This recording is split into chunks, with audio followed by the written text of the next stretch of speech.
Mais uma vez, eu gostaria de convidar-vos a abrir as vossas Bíblias em Gênesis capítulo 4. Gênesis capítulo 4. Vamos fazer a leitura do versículo 8 até ao versículo 10. Por favor, todos aqueles que puderem se colocar de pé.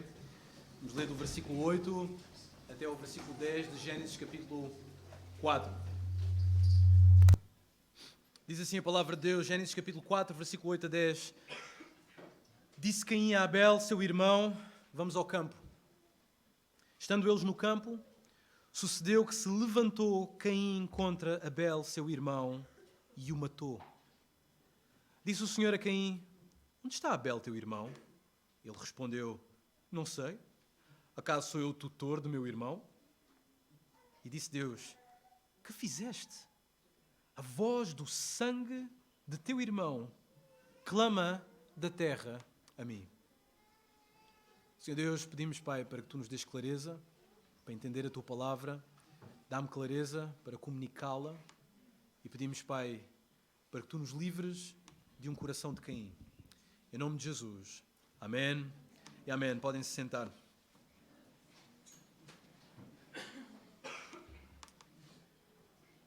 Todos nós que já assistimos a séries policiais, como o CSI, e peço perdão por estares desatualizado, não é? Deve haver outras séries policiais. Mas todos que já assistimos a séries policiais como CSI, conhecemos um pouco sobre crime e investigação. E até temos uma certa paixão por este tipo de tramas, de crime policial. Mas agora, por momentos, imaginemos uma cena de crime no meio dos hebreus, ali em Israel. E ali na nação de Israel é encontrado um corpo brutalmente assassinado. Esta é a cena do crime. Mas o problema é que ninguém sabe a identidade do criminoso.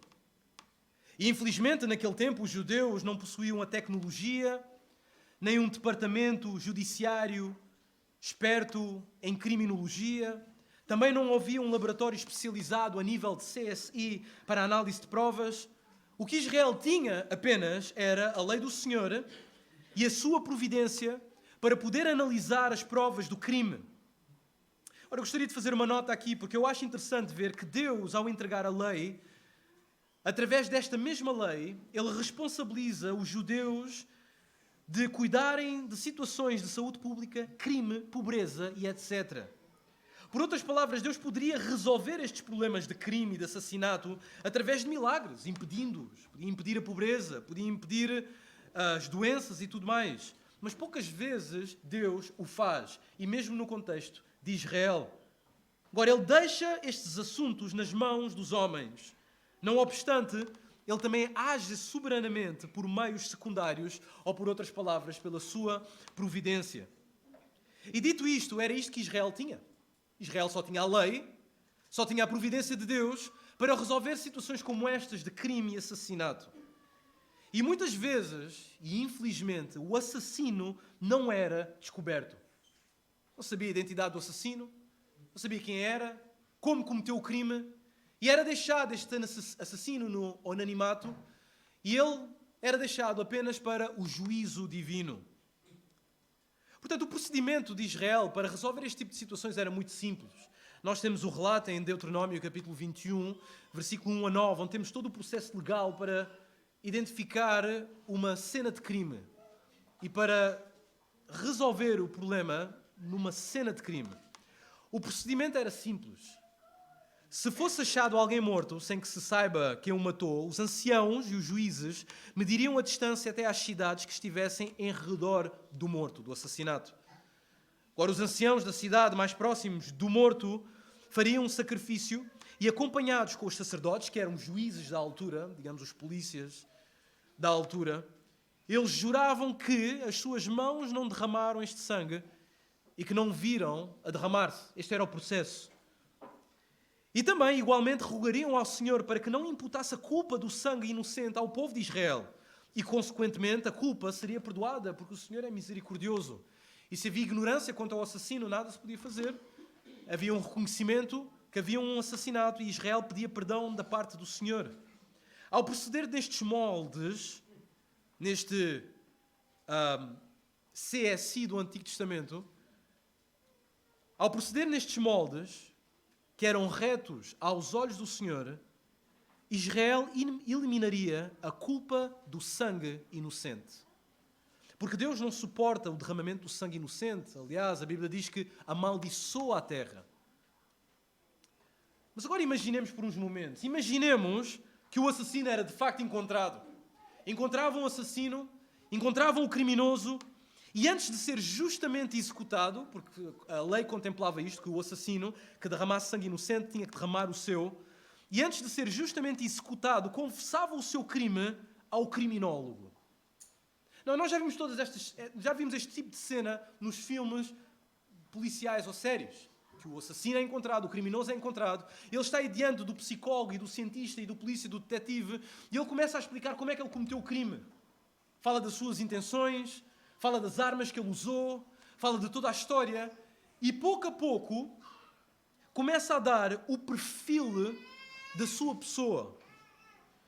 Então este assassino é encontrado, e antes de ser executado ele confessa o crime ao criminólogo. Agora, a pergunta que nós temos que fazer é quais seriam as relações deste criminologista, que traçariam o perfil deste assassino? Quais seriam as relações do detetive, do psicólogo, que traçariam o perfil do assassino? Agora, os irmãos podem estar a perguntar o que isto tem a ver connosco? Nós não somos assassinos. Nós nunca matámos, pelo menos eu acho, que ninguém aqui matou alguém. Mas nós não somos assassinos, provavelmente nunca matámos alguém. O que isto tem a ver connosco? Bem, nós não somos propriamente assassinos nestes moldes, é verdade. Porém, espiritualmente, com os nossos irmãos, podemos ter uma atitude igualmente odiosa. Podemos ter uma atitude igualmente odiosa. Por isso, esta manhã, através do exemplo de Caim, da passagem que nós acabámos de ler, eu gostaria que juntos traçássemos o perfil de um assassino. O perfil de um assassino. E 3 coisas eu gostaria de compartilhar esta manhã acerca do perfil do assassino. A primeira coisa que um assassino tem no seu caráter, ou a primeira coisa que um assassino é que ele é um conspirador. O assassino é um conspirador. Por outras palavras, o assassino sempre planeia o seu crime. Ele planeia o seu crime começa no coração, ele tem um coração de assassino. Não só isso, mas também no perfil do assassino vemos que este caráter é o caráter de uma pessoa que é um impostor. O assassino é um impostor. O perfil do assassino é o perfil do impostor. Ele sempre nega o crime. Ele nunca admite que ele cometeu o crime. Ele mente. Ele tem um argumento de um assassino. Ele quer acabar com todas as provas. Ele quer destruir todas as provas que indiquem que ele de facto é um assassino. No seu coração ou nas suas mãos.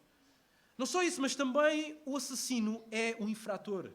Isto faz parte do seu perfil. Ele é um infrator. O que é que eu quero dizer com isto? Significa que sempre haverá algo que denuncia o seu crime. Já viram nestas séries de crimes e de policiais, por melhor que seja o assassino, por mais frio que ele seja, por mais meticuloso que ele seja, sempre deixa pontas soltas. Sempre existe um detalhe, sempre existe uma prova, sempre existe uma impressão digital, sempre existe um erro que denuncia o seu crime. Então vemos que o perfil do assassino, no perfil do assassino, ele é um infrator e sempre existe alguma coisa que testemunha do seu assassinato. Testemunha contra o assassino. Agora, antes de analisar a nossa passagem esta manhã, versículo 8, 9 a 10, eu gostaria que víssemos algumas notas iniciais importantes, que nos dão também o contexto de todo o capítulo 4 e também nos lembram daquilo que foi enfatizado no domingo passado, das diferenças entre Caim e Abel. A primeira coisa que vemos é acerca de Abel, e nós falámos isto na semana passada. Sabemos que Abel aparece em segundo plano em toda esta narrativa. Ele aparece em segundo plano. Número 2, Eva inicialmente não faz menção de Abel, não diz nada acerca do filho. Só na conclusão é que ela diz algo acerca do seu segundo filho, no versículo 25. O que também é interessante aquilo que ela diz acerca do seu filho. 3, Abel não diz uma palavra em toda a narrativa. Só existe uma coisa que fala acerca de Abel. Uma coisa só. Sabem o que é? Sabem o que é? É o sangue de Abel. Aliás, é isso que nos diz no versículo 10. O versículo 10 diz que o sangue falou, testemunhou de Abel. Número 4. Embora estivesse em segundo plano quanto ao seu nascimento, Abel estava Em segundo plano, quanto ao seu nascimento, não foi assim com a sua oferta. Porquê? Porque a sua oferta foi excelente. Ele excedeu-se na oferta que deu ao Senhor. Número 5. Abel satisfaz Deus. Número 6. Sabemos também que Deus não fala com Abel. Isto é curioso na passagem. O homem que era justo, o homem que era excelente na sua oferta, não tem nenhuma interação, pelo menos até onde sabemos, com Deus. Número 7. Abel não fala com Caim. Aquele que é assassinado por Caim não fala com o seu irmão. Não existe nenhuma interação, provavelmente conversaram ou conversavam, mas a narração não nos diz nada acerca de algum diálogo com Caim. Número 8. Deus, e eu acho que este é o mais horripilante, Deus não protege Abel das mãos de Caim, o injusto. Deus não protege. Deus podia livrar Abel. Ele era justo, mas ele não livra Abel das mãos do seu irmão, que era injusto. E 9 e último, Abel vai para a presença do Senhor. Por outro lado, temos também Caim. Ainda bem que pusemos a igreja desta forma, assim vocês todos olham para mim. Não? Isso é muito bom.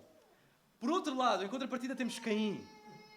E nós temos que lembrar desta distinção que é intencional da parte de Moisés de fazer a distinção entre Abel e Caim e exaltar Caim, porque Caim é a figura principal do texto. A primeira coisa que nós vemos de Caim é que Eva fala dele. Eva, a sua mãe, fala de Caim. E o que é interessante é que a história inicia com Caim a nascer com o auxílio do Senhor e termina neste paradoxo com o afastamento de Caim. Ou seja, ele nasce com o auxílio do Senhor, mas depois termina longe do Senhor. Número 2, Abel é mencionado só em relação a Caim, destacando que Caim é a figura principal do texto. 3, Caim é mencionado primeiro em relação às ofertas. A sua oferta foi uma má oferta. Mas ele é mencionado primeiro nesta dinâmica de adoração diante de Deus. Número 4, a sua oferta desagrada a Deus. Foi o primeiro, sim, a ser mencionado, mas a sua oferta desagrada a Deus. Aliás, tenho de lembrar também aos irmãos, e na semana passada falámos acerca disto, que Deus não se agrada nem de Caim, nem de sua oferta. A ênfase não está só na sua oferta, nem está só na pessoa de Caim. Está nos dois. Então Deus desagrada-se de Caim e da sua oferta, em contrapartida agrada-se de Abel e da sua oferta. Número 5.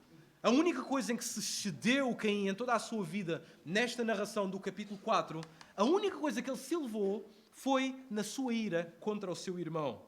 Ele excedeu-se na ira contra o Senhor e na ira contra o seu irmão. 6. Deus fala graciosamente com Caim. Deus fala graciosamente com este assassino, com este que odeia, com este que determina não dominar a sua ira nem o seu pecado. Deus fala graciosamente com ele. Número 7. Caim fala com Abel. Número 8. Caim mata Abel. Número 9. Deus fala de Abel a Caim. 10. A terra, através do sangue, fala de Abel a Deus. 11. Caim é maldito como a serpente e a terra. 3 coisas são malditas nesta narração inicial de Gênesis: a serpente, a terra e Caim. 12. E este ponto número 12 também é um dos pontos que me arrepia. Deus protege Caim das mãos justas do vingador. Por um lado, ele não protege Abel das mãos injustas do irmão, mas protege Caim. E nós temos aqui um tema de problema do mal. Como é que Deus é capaz de permitir uma coisa destas? Responderemos isto mais à frente. E por último, 13. Caim, que começou na presença de Deus, com o auxílio do Senhor, agora termina afastado da presença do Senhor. Afastado da presença do Senhor. Este último ponto é interessante porque vai realçar aquilo que está a acontecer no capítulo 4 e nos vai preparar para o capítulo 5 e para o capítulo 6. Porquê? Porque a alienação de Deus aumenta cada vez mais com os filhos de Caim, com os descendentes de Caim, até chegar ao ponto de ter de erradicar os humanos da face da terra. Caim afasta-se da face do Senhor e a terra termina por ser limpa de todos os homens. A face da terra é limpa de todos os humanos que abraçaram a violência. Então estas são as distinções entre estes dois irmãos, que é clara no texto. Além do mais, podemos ver também que são várias as testemunhas contra Caim. Caim podia pensar que ele era o expert em assassinato, em crime, mas ele não era. O texto diz que existem várias testemunhas contra Caim.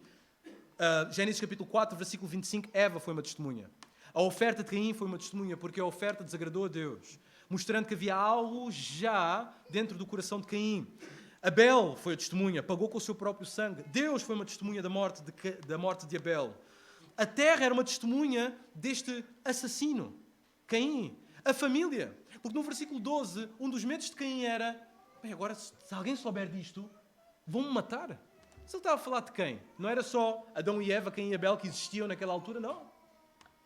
Falar de familiares próximos, mais próximos ainda de Abel, que queriam vingar o sangue do seu irmão.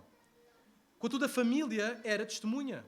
O próprio sinal que estava sobre Caim, era testemunha do seu perfil de assassino. Vemos isto no versículo 15. E os descendentes de Caim, porque os descendentes de Caim foram um pouco diferentes de Caim. Caim matou e calou-se. Os seus descendentes matavam e orgulhavam-se do seu assassinato. Por fim, esta é a última das notas que eu acho que também são importantes para entender o capítulo 4. É importante notar também que existem grandes semelhanças entre a queda de Adão e Eva e este relato do assassinato de Caim. Podemos ver alguns muito rápidos. Eva negligencia a palavra de Deus, Caim faz o mesmo. Eva foi seduzida pela serpente, Caim foi seduzido pelo pecado. O casal comeu fruto, Caim matou o irmão. O casal escondeu-se, Caim possivelmente escondeu o corpo do seu irmão. Deus questiona Adão, também questiona Caim. Adão foge da responsabilidade, Caim também foge da responsabilidade. A única diferença é que este homem, Caim, demonstra maior desrespeito. Então vemos aqui o perfil de um assassino. Este é o cenário, esta é a cena do crime. Se estivéssemos a ver uma série ou se entrássemos numa cena do crime, este é todo o contexto do crime.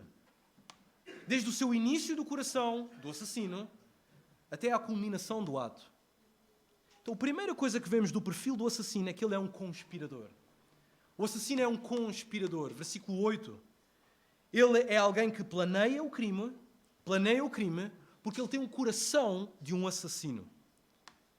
Ora, Caim era um conspirador com um coração malicioso.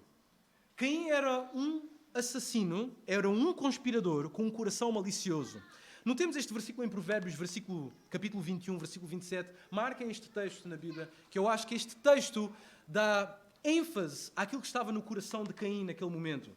Provérbios, capítulo 21, versículo 27 diz: o sacrifício dos perversos é abominação, quanto mais oferecendo com intenção maligna. Quanto mais oferecendo com intenção maligna. Agora, com este coração, que era o coração de Caim, que estava coberto da sua caixa torácica, estava no seu cérebro, estava nos seus rins, passava pelas suas veias, com este coração, falou, versículo 8, Caim a Abel, seu irmão. Estando eles no campo, sucedeu que se levantou Caim contra Abel, seu irmão, e o matou. Aquilo que Caim estava a conspirar no seu coração finalmente chegou ou veio à tona. Irmãos, depois de ouvir a exortação misericordiosa do Senhor, ele tinha uma escolha e nós parámos aqui. Retemos a nossa respiração por uns momentos, parámos nesta cena porque isto foi o auge de toda esta novela.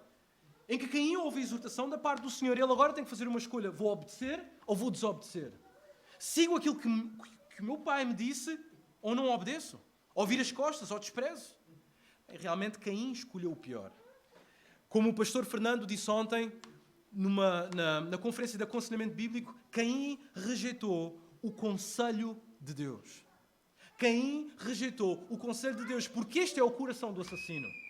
O coração do assassino, ele não tem nenhum contacto, nenhum desejo, nenhuma paixão pelo conselho de Deus.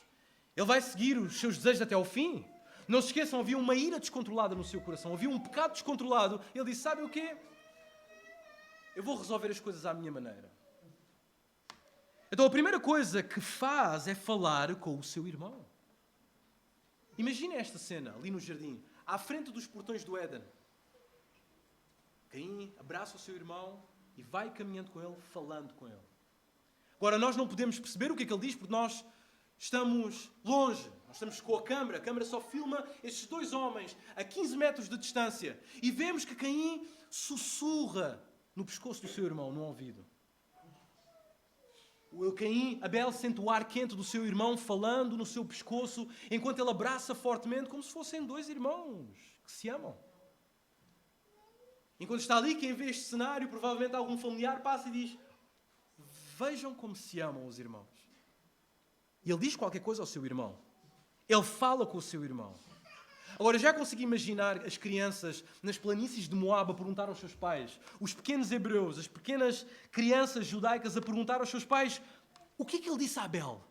O que é que ele disse? O que é que ele falou?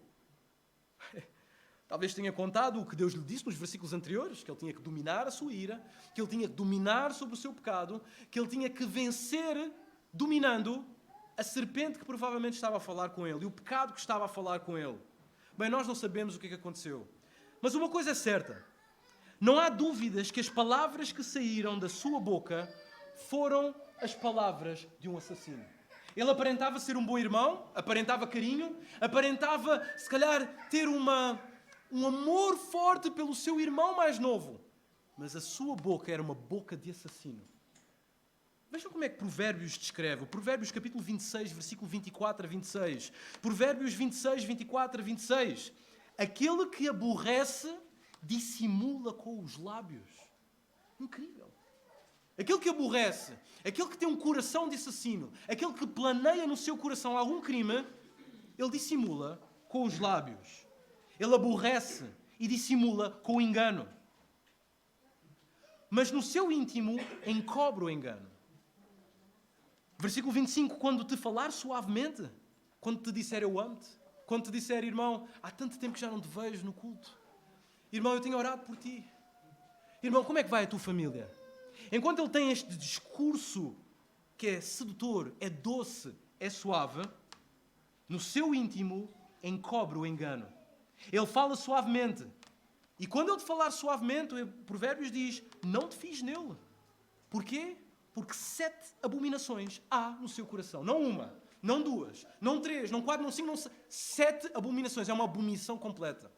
As suas palavras podem parecer alguma coisa. O seu discurso pode parecer algo belo e bonito e confiável. Mas no seu coração, o seu coração está cheio de abominação. Esta é a atitude do irmão que tem um coração do assassino. Este é o perfil do assassino. Ele é um conspirador. Mas o texto não termina por aqui. Diz no versículo 26, ainda que o seu ódio se encobre com engano, a sua malícia se descobrirá publicamente. Caim não conseguia conter isto. Ele podia abraçar o irmão, tudo aquilo que ele quisesse. Ele podia até dizer ao irmão, sabes, olha, eu fiquei contente com a forma como Deus aceitou a tua oferta. Realmente fiquei contente. Fiquei muito feliz por ver que o meu irmão mais novo tem crescido no Senhor. Não te fiz.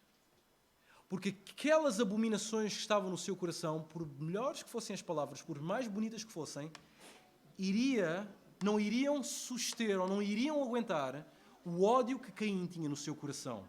Por isso, a forma como se dirige ao seu irmão não demonstra amor, não demonstra cuidado, mas demonstra a premeditação do crime. Tudo aquilo que Caim está a fazer é premeditar um crime.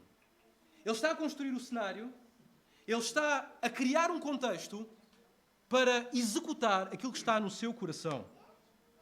Ora, eu preciso fazer uma nota aqui textual. Vem aqui na vossa Bíblia, tem a expressão vamos ao campo. E Caim disse vamos ao campo. É provável que isto não esteja nos textos originais, no hebraico. Pode ser uma adenda, um acrescento. Mas o que sabemos é que Caim falou com o seu irmão. Não sabemos se ele disse, vamos ao campo. Pode ser, pode não ser. Mas sabemos que Caim estava a criar uma situação onde ele premeditava um crime. Não percam isto. Porque o conspirador, além de ter um coração malicioso, ele tem um plano malicioso. O conspirador tem um plano malicioso. Agora reparem, no capítulo 3, versículo 1, nós vimos como é que a serpente age com o primeiro casal para enganar. E Caim faz exatamente a mesma coisa. Como a serpente, no capítulo 3, versículo 1, está tudo calculado. Nós falámos acerca disso. Como é que a serpente pensou tudo? Ela criou a estratégia exata, ela tinha o discurso correto e ela estava a calcular tudo, a planear tudo, a premeditar tudo para enganar Eva. Que Eva depois fizesse com que o seu marido caísse. O seu marido, na sua irresponsabilidade, caiu. O que Caim queria fazer é isolar-se com o seu irmão, longe da proteção familiar. É por isso que o seu crime era premeditado. Ele abraçava o seu irmão e, ao mesmo tempo, enquanto sussurrava no seu pescoço, ele olhava para trás das árvores, tentava ver se não havia familiares por perto, olhava para trás do arbusto para ver se já estava inchada e a pedra, olhava para o irmão para ver se ele não desconfiava de nada. Era tudo um crime premeditado. Esta era uma cena que Caim criava porque ele queria cumprir a sua vontade, não a vontade do Senhor. A ira e o pecado estavam a controlar o seu coração. Aliás, em termos legais, nós poderíamos chamar isto de homicídio. Agora, homicídio, o que é um homicídio? Homicídio é a tomada intencional da vida de outra pessoa. Em termos legais, e o que está a acontecer aqui, é um assassinato em primeiro grau. Ou seja, é um assassinato intencional e premeditado de uma pessoa ou, como às vezes é referido com malícia. O que significa que o assassino matou deliberadamente por má vontade em relação à vítima. Má vontade. É deliberado. Agora, isto não era estranho para Israel, porque havia todo um sistema legal que falava acerca destes crimes premeditados. Nós não podemos ler a passagem toda, mas em Deuteronômio, capítulo 19, diz o versículo 11: mas havendo alguém que aborrece o seu próximo e lhe arma ciladas e se levanta contra ele e o fere de golpe mortal e se acolhe em uma das cidades de refúgio, que eram cidades construídas para pessoas que matavam, mas não matavam de forma intencional, os anciãos da sua cidade, versículo 12, os anciãos da sua cidade enviarão a tirá-lo dali e a entregá-lo na mão do vingador de sangue. Neste caso de Abel, provavelmente eram familiares próximos. E era entregue nas mãos do vingador de sangue para que morra. Versículo 13, reparem nisto: não olharás com piedade, antes exterminarás de Israel a culpa do sangue inocente para que te vá bem. Deus abomina o assassino.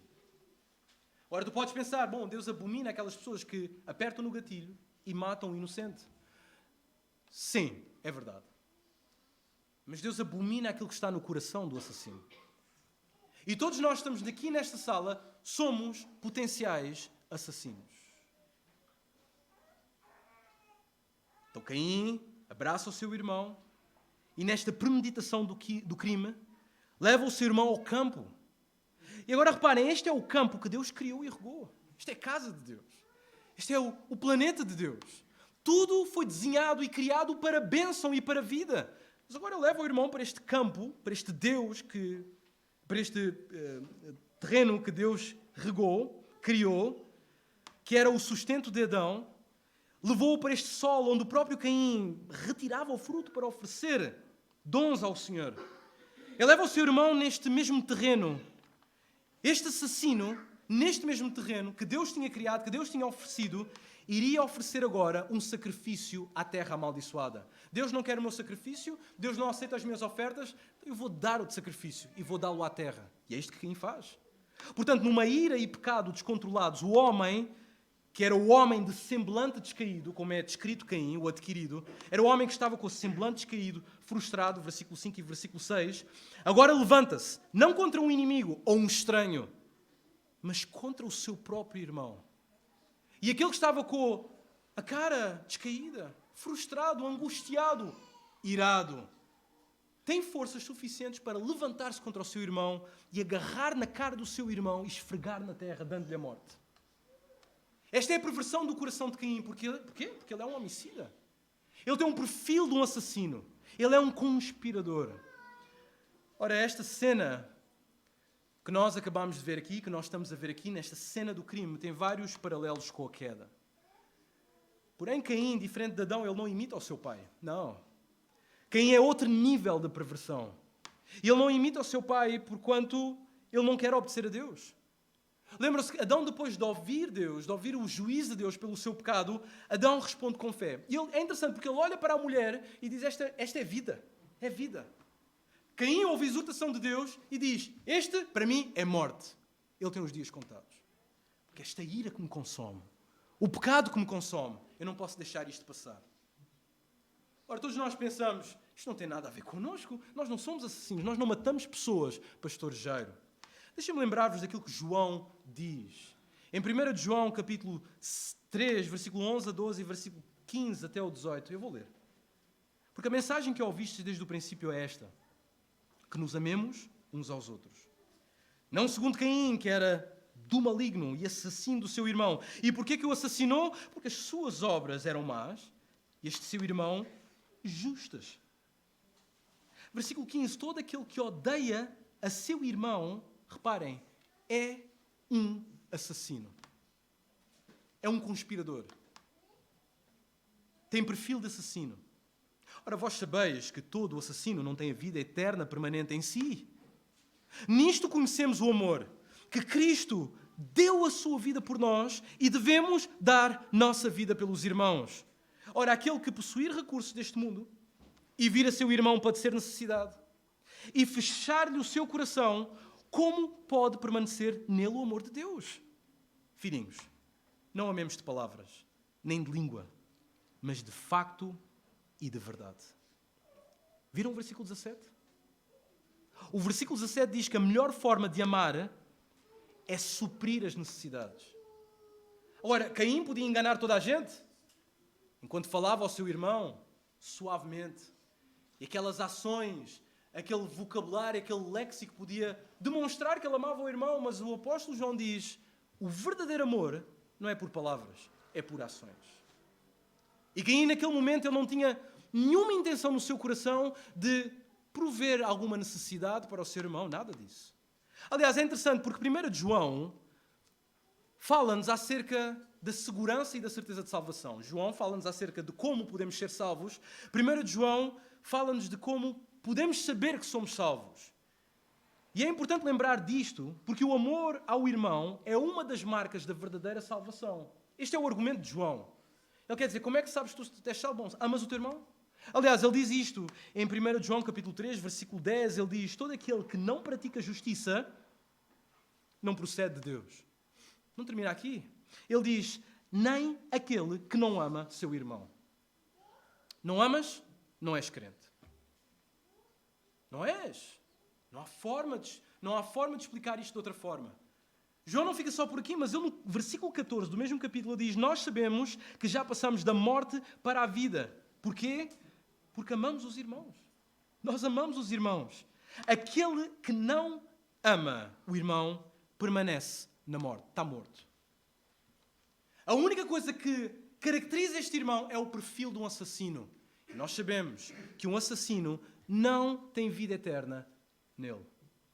Aliás, Jesus alerta-nos disto em Mateus capítulo 5. Ele diz que todo o assassinato começa com o coração. Ele até vai mais longe. Ele diz, não devemos chamar aos irmãos de tolos. Raca, era uma ofensa naquele tempo. Que demonstrava aquilo que estava no coração do ofensor.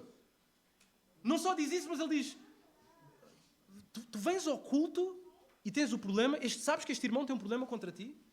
Sabes que este irmão que é fiel diz que tu és um assassino e tu vens adorar, dar ofertas? Não venhas ao culto. Não venhas à igreja. Não venhas dar ofertas. Não venhas cantar. Não venhas adorar, porque ele sabe que tu és um assassino. E Jesus ele leva este problema de perfil de assassino a um nível que ninguém estava à espera. Porque um assassino é um conspirador. Agora, na origem do crime de Caim estava um coração vazio de amor. Não percam isto é muito importante. No coração de Caim não havia amor. Zero. Não havia amor, não havia nenhum sentimento positivo para com o seu irmão. Aliás, a malícia do seu coração era como um buraco negro que suga qualquer virtude para com o seu próximo. Olha, pessoas que estão consumidas pelo ódio, pelo seu irmão, elas não têm mais nenhum sentimento positivo por aquela pessoa. Elas podem dizer que sim, elas podem dizer, não, eu até gosto dele, mas elas estão consumidas pela ira e pelo pecado e pelo ódio e pelo rancor e pela amargura e não existe amor no seu coração. E este era o coração vazio de Caim.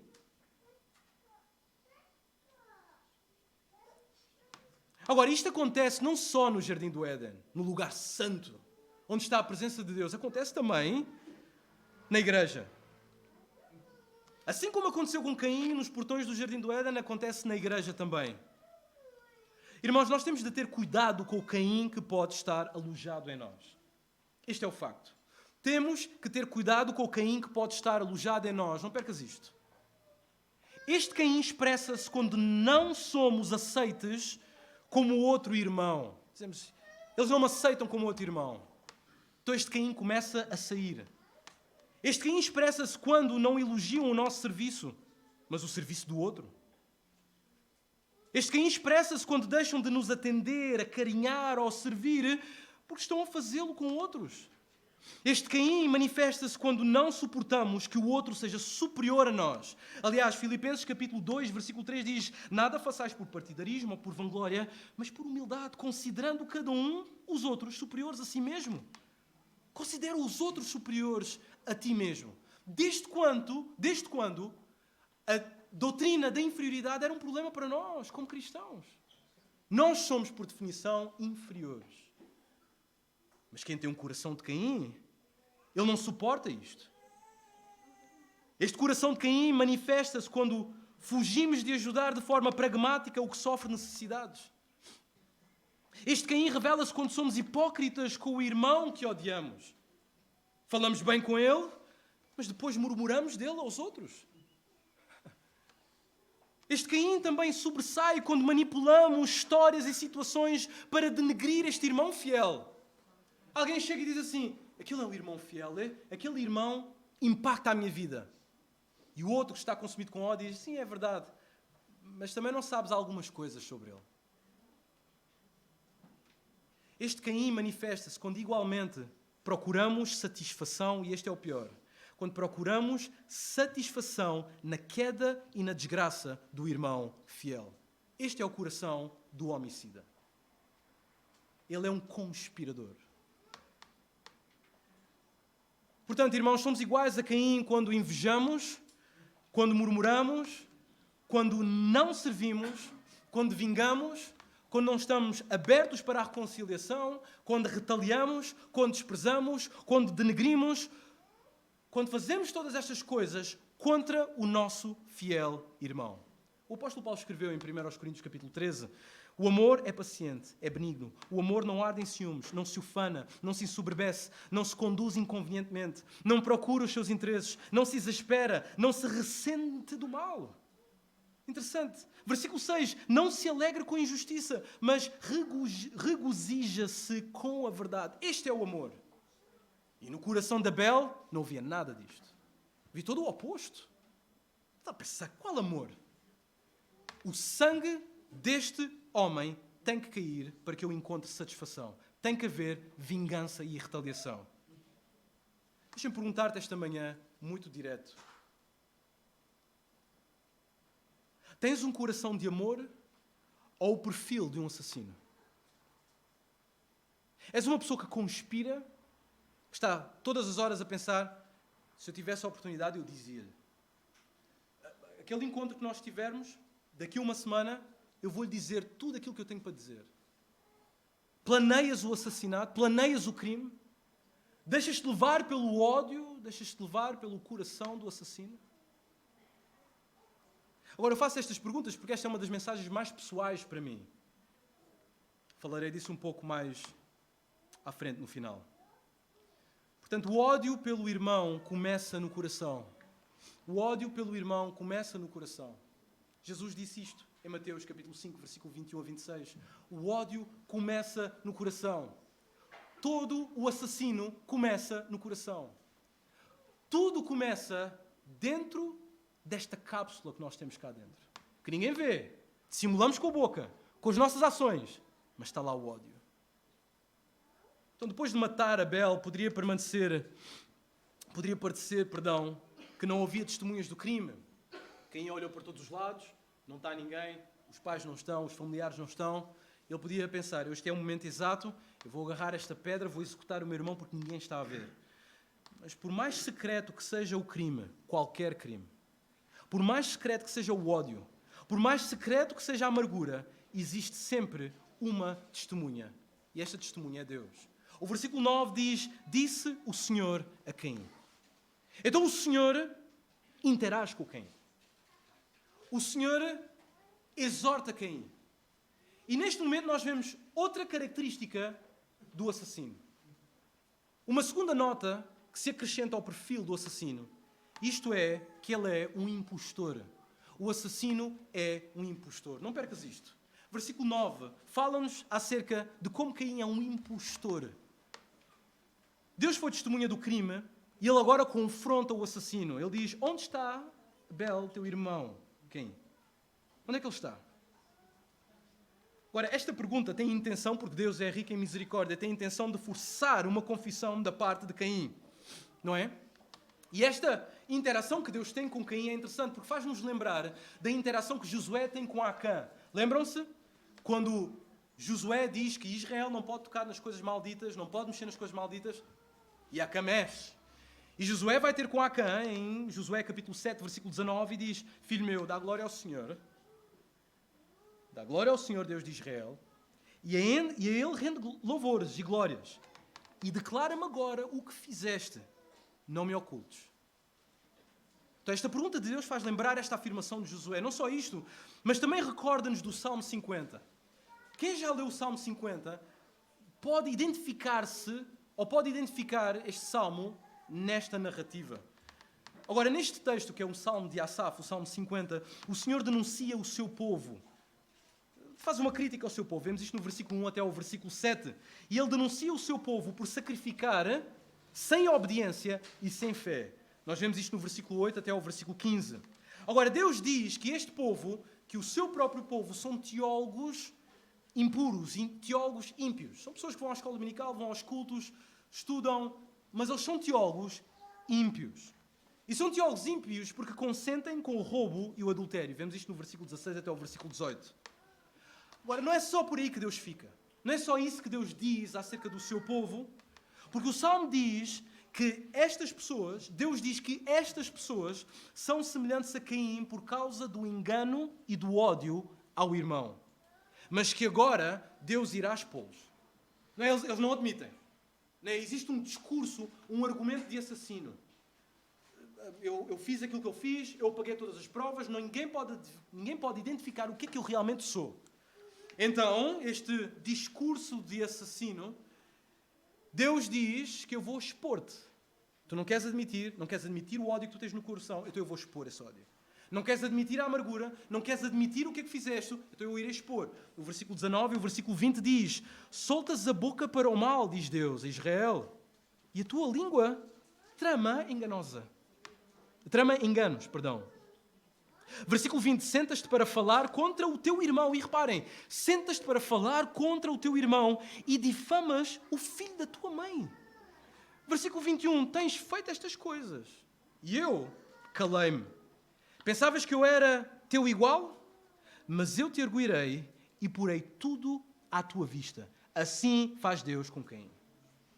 Caim já não pode manipular mais. Deus vai revelar o que é que Caim fez.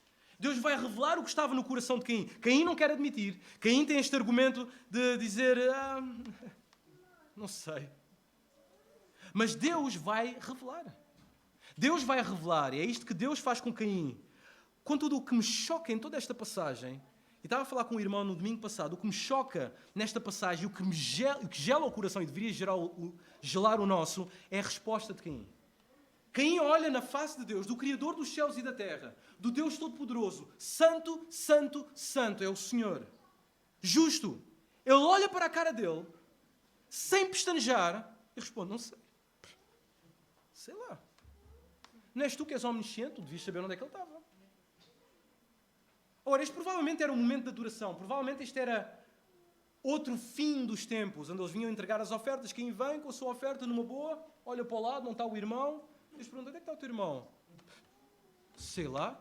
Pergunta a Eva, ela deve saber, não sei. Vemos aqui que o impostor tem um discurso mentiroso. Ora, esta é uma mentira descarada, fria e desrespeituosa. Alguém perguntou como é que Caim foi capaz de mentir desta forma. Ele foi capaz de mentir desta forma porque ele tem o coração do impostor. Este é o perfil de um assassino, é o perfil de alguém que odeia.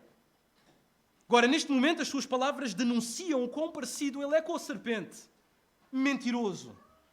Agora, os que odeiam os irmãos são assassinos diabólicos que não se firmam na verdade. Jesus disse isto aos homens do seu tempo, aos judeus do seu tempo. João capítulo 8, versículo 44. Jesus olha nos olhos deles e diz: vocês são como o vosso pai, o diabo. Ele foi homicida desde o princípio, jamais se firmou na verdade. Vocês querem satisfazer o seu desejo, porque nele não há verdade. Quando ele profere mentira, fala do que lhe é próprio, porque ele é mentiroso e pai da mentira, e vocês são como ele. Vocês são assassinos como ele, vocês são mentirosos como ele, são assassinos como Caim, são mentirosos como Caim, vocês são como o diabo. Alguém que está consumido pelo ódio no seu coração contra o seu irmão, sempre terá um discurso mentiroso. Ele nunca vai admitir isto. Aliás, eles foram tão duros, os judeus naquele tempo, contra Jesus, que eles quando prenderam os discípulos, nomeadamente Pedro, depois de matarem Jesus, estes fariseus queriam desresponsabilizar-se da morte de Jesus. Aliás, Pedro é preso, vai-se embora, sai da prisão milagrosamente. Eles encontram Pedro a pregar o Evangelho, agarram Pedro e trazem. Atos capítulo 5, versículo 27 a 28 diz isto. Diz: trouxeram-nos apresentando-os ao Sinédrio. E o sumo sacerdote interrogou-os, dizendo: expressamente vos ordenamos que não ensinassem nesse nome.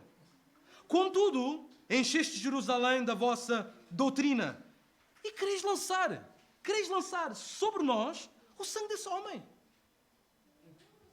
Nós não odiávamos Jesus. Nós tínhamos algumas diferenças, mas não era ódio. Vocês falam como se nós tivéssemos matado Jesus. Vocês falam como se nós tivéssemos falado com Pilatos para crucificar Jesus. Há condições para vocês fazerem as coisas desta forma? Há razões para isso? Nós até comemos algumas vezes com Jesus, nós não odiávamos assim. Bem, este é o discurso mentiroso daquele que tem o perfil do assassino. Agora é curioso, porque se tivermos que aplicar esta passagem, eu só concluo o seguinte: dificilmente, eu tenho visto isto não só na minha vida, mas na vida às vezes no aconselhamento. Dificilmente alguém que já matou o próximo no seu coração, através do ódio, admitirá que odeia o seu irmão. Nunca vai dizer isto. Mas não tens amargura? Não é amargura. Não fala com ele. Atravessa para o lado da estrada quando ele aparece. Não liga às suas chamadas, não atende às suas chamadas. Não suporta ter a presença dele. Evita conversar com ele. Mas tu perguntas se tem alguma amargura? Não é amargura. É assim, sinto um bocado, assim, um desagradozinho. O seu coração está consumido com ódio. E a pessoa que está nesta situação, porque é um assassino, ela tem um discurso de assassino. Mentira ocupa os seus lábios. Nunca vai dizer: eu odeio aquela pessoa. Se eu tivesse alguma forma de matar sem ir para a prisão, eu faria. Mas nós não temos este discurso para nós. Nós somos tão bons evangélicos da Igreja Batista do Miratejo. Alguma vez dizer isto? Que odiamos a ponto de matar? Mas sabem, a verdade é esta. Aquele que matou no seu coração, pelo ódio, nunca vai admitir que é um assassino. E que é um assassino impostor. As suas ações, neste momento, devem ser ouvidas mais do que as suas palavras. Não ouças as palavras daquele que está consumido pelo ódio. Nunca irá admitir, a não ser que Deus faça um milagre. Porque o seu coração é um coração de assassino e o seu discurso é um discurso de impostor. Não só isso, mas o impostor não só tem um coração de assassino, não só tem um discurso mentiroso, mas também, já vamos chegar já ao nosso final, um impostor tem um desapego irresponsável. Incrível isto. Caim está ali, diante do seu Deus. Agora imagine o quadro de adoração. Se isto era um quadro de adoração, estava toda a congregação, todos a olharem. Deus pergunta claramente: Onde é que está o teu irmão? Sabes o que é que aconteceu ao teu irmão? Ligaste para ele esta semana. Soubeste de alguma coisa? Não sei lá. Não sei. Aliás, Deus, por acaso sou eu o guardião do meu irmão? Tem alguma responsabilidade com o meu irmão? Por acaso andámos juntos na mesma escola? Por acaso andaram?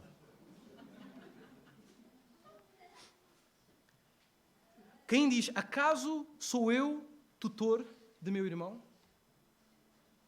Quem deixa claro que não é responsável pelo seu irmão? Deus, não é a minha responsabilidade. Ele sabe quando é o momento da adoração. Ele sabe quando ele tem que chegar na tua presença.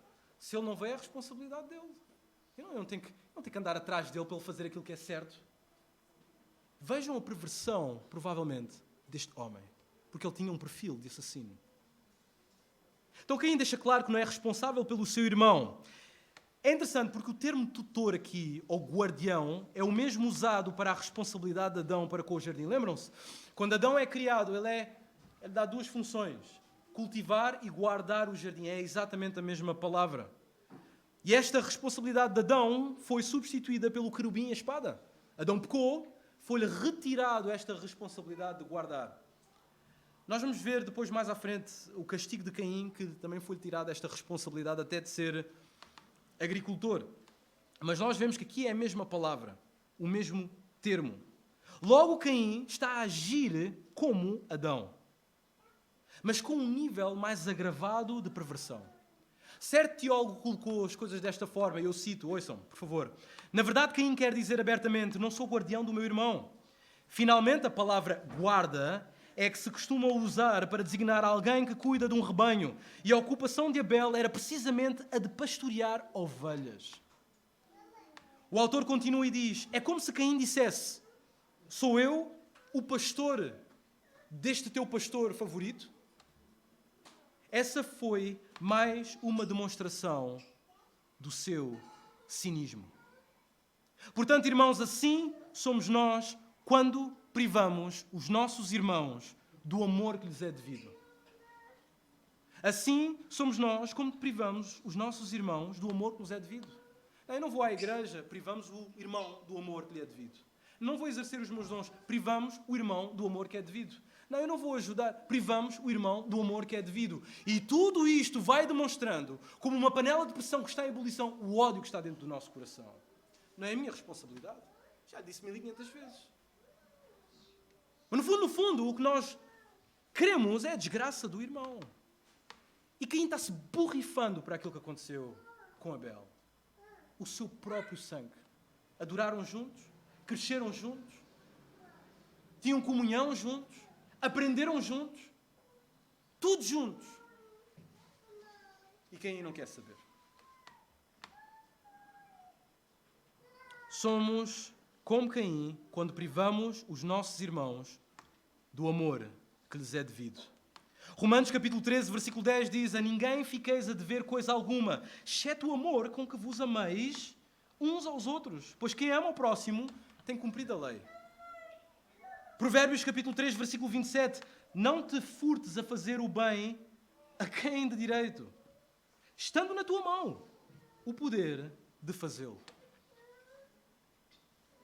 Mas Caim disse como impostor, não, isso não é a minha responsabilidade. E eu nem sou tutor do meu irmão. Então vemos que Caim tem um perfil diabólico. Tudo começa no coração dele, até executar o seu plano, e vemos que ele é um conspirador, ele é um impostor e, por fim, ele é um infrator. Vejam comigo no versículo 10, e disse, Deus, que fizeste? Caim, o que é que tu fizeste? A voz do sangue de teu irmão clama da terra a mim, Caim. O que é que tu fizeste, Caim? Faltou alguma coisa? Eu não te dei tudo aquilo que tu precisavas, Caim. O que é que tu fizeste? Agora é interessante porque, mesmo sendo um impostor a enganar, tem um discurso que provavelmente enganava as pessoas de fora, ele não enganava a Deus. E ele não consegue livrar-se da justiça divina. Ele odeia o seu irmão. Ele odiou o seu irmão. Ele matou o seu irmão. E é frio para com aquilo que ele fez. Ele é um infrator. E como todos os crimes, como nós já vimos em todas as séries, sempre existe uma impressão digital, uma ponta solta, havia este sangue. No original é sangues, mostrando, dando ênfase que a terra clamava por justiça. Cada vez que aparece esta expressão na Bíblia de o sangue clama, é porque a terra está a clamar por morte capital. Ou seja, aquele que matou o inocente deve pagar a morte do inocente através da sua própria morte. Isto era uma instituição, esta era uma lei que tinha para Israel, mas que já tinha começado, não só aqui, mas também com Noé. Então vemos os sangues que são derramados naquela terra e aqueles sangues gritam, clamam por justiça. Agora, este era um ótimo momento para Caim colocar as suas mãos na face, no rosto e admitir: eu fui consumido. Eu fui consumido pela ira, pelo ódio e Senhor, eu pequei. Mas Caim não confessa, Caim não quer saber. Mas o sangue daquele que esteve silencioso denuncia o pecado de Caim. Por outras palavras, o irmão lesado revela que Caim é um infrator odioso. Lembram-se daquilo que Jesus disse, mais uma vez, em Mateus capítulo 5? Se algum irmão tem alguma coisa contra ti, não adores. Não louves ao Senhor. Não entregues a tua oferta. Porque aquele irmão está a dizer que tu és um assassino. És um assassino. Tu odeias. Não resolveste, não procuraste reconciliação. Estás a ser consumido por esta amargura há anos. Não adores. Mas reconcilia-te com ele. Trata do problema. Não entres neste espetáculo para toda a gente ver o quão super crente que tu és. Vai resolver em privado o problema com ele. E depois sim, vem. Não sejas como Caim. Porque o irmão lesado sempre revela que o irmão ofensor é um infrator odioso. Ora, nós não temos tempo para ver mais passagens sobre os judeus. Podem depois ver Números capítulo 35, versículo 33. É um texto muito interessante. E aqui vemos nesse texto que o sangue inocente sobre o solo demanda vingança. Por isso, irmãos, não se esqueçam, o irmão que padece pela nossa falta de amor é uma testemunha da nossa infração e incredulidade. O irmão que padece pela nossa falta de amor é uma testemunha da nossa infração e da nossa incredulidade. Em Apocalipse, quando os crentes são assassinados por causa dos perseguidores, estes santos que estão no altar dizem: Deus, quando é que vais vingar o nosso sangue? Deus diz: calmai-vos. E vamos esperar, porque ainda tem muitos mais mártires. E o sangue destas pessoas justas, santas, milhares e milhares e milhares de missionários que são perseguidos, Deus diz: calma, porque eu farei justiça a seu tempo. Israel sabia disto. Quando Israel clamava no Egito, porque os egípcios faziam-nos sofrer, Deus dizia: eu ouço o vosso sofrimento, eu ouço o vosso clamor, eu ouço o clamor de justiça. Então Deus ouve.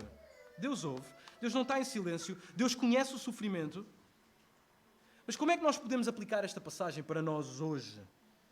Para nós hoje, o sangue de Abel também comunica algo muito interessante. Sabem, no Novo Testamento, em Hebreus, o autor fala sobre este Abel, quando ele faz um contraste entre o Monte Sião e o Monte Sinai. A dizer que os crentes agora estão num monte que é melhor do que o Monte Sinai. Porque o Monte Sinai era o monte da lei, da ira e do trovão, era um monte de temor. Mas agora este monte, que é o monte que nós temos acesso, é o monte de graça em que nós podemos chegar diante de Deus. Aliás, Hebreus capítulo 12, versículo 22 a 24 diz: mas tendes chegado ao Monte Sião e à cidade de Deus vivo, a Jerusalém celestial, e a incontáveis hostes de anjos e à universal assembleia, e igreja dos primogênitos arrolados nos céus, e a Deus, o juiz de todos, e aos espíritos dos justos aperfeiçoados. E reparem, versículo 24, e a Jesus, o mediador da nova aliança, e ao sangue da aspersão que fala coisas superiores ao que fala o próprio Abel. Portanto, embora que o sangue do mártir Abel exija justiça e vingança, o sangue de Jesus oferece graça e salvação. E é isto que oferece o sangue de Jesus: graça e salvação para assassinos. Aqueles assassinos que nunca apertaram no gatilho, nunca espeitaram uma faca, nunca torceram o pescoço, esses assassinos são assassinos como aqueles que os praticam. E esses também podem ter a salvação por este, que não vem para julgar, ou trazer juízo, ou trazer condenação, mas veio para trazer salvação. Jesus disse, João capítulo 12, versículo 47, se alguém ouvir as minhas palavras e não as guardar, eu não o julgo. Porque eu não vim para julgar o mundo, eu vim para salvá-lo. Jesus derramou o seu sangue para salvar assassinos. Jesus derramou o seu sangue para salvar pessoas que durante décadas estão consumidas pela amargura.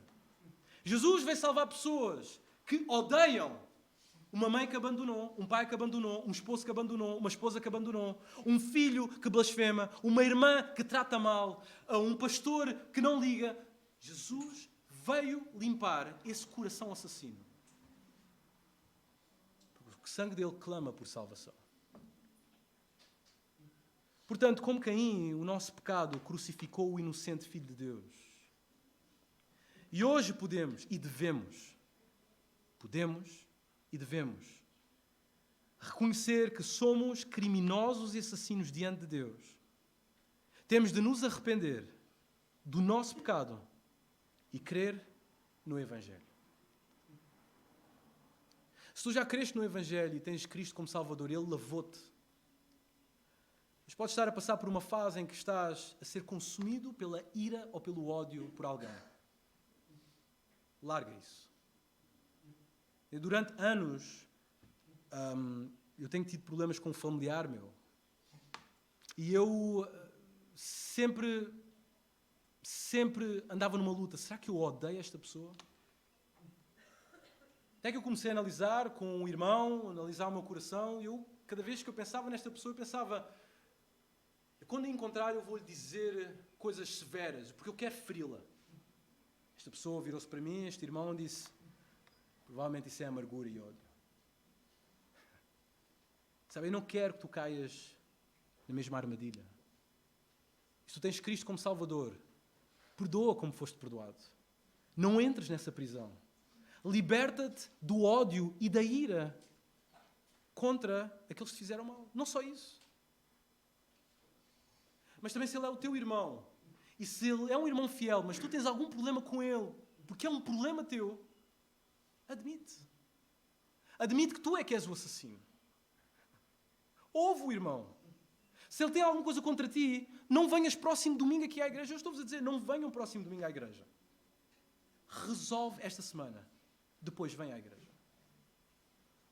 Liberta-te de qualquer tipo de ódio que pode apresentar-te como alguém que tem um perfil de um assassino. Senhor Deus, obrigado pela tua maravilhosa palavra. Pedimos em nome de Jesus, Pai, para que não sejamos uma congregação de assassinos. Senhor, não queremos de nenhum modo, se viesse aqui alguma equipa especializada para identificar crimes, para analisar provas, para rastrear, identificar e prender o assassino. Senhor, não queríamos ser, ou que fosse, nenhum de nós, Senhor. Senhor, Tu nos tens libertado pelo sangue de Jesus que traz salvação. E por isso, Senhor, nós queremos amar, nós não queremos odiar. Nós queremos servir, especialmente aqueles irmãos que não nos caem bem, mas são fiéis. Nós, por causa do nosso pecado, Senhor, nós não os suportamos. Ajuda-nos a admitir, sem argumentos falaciosos, a admitir que o problema é nosso.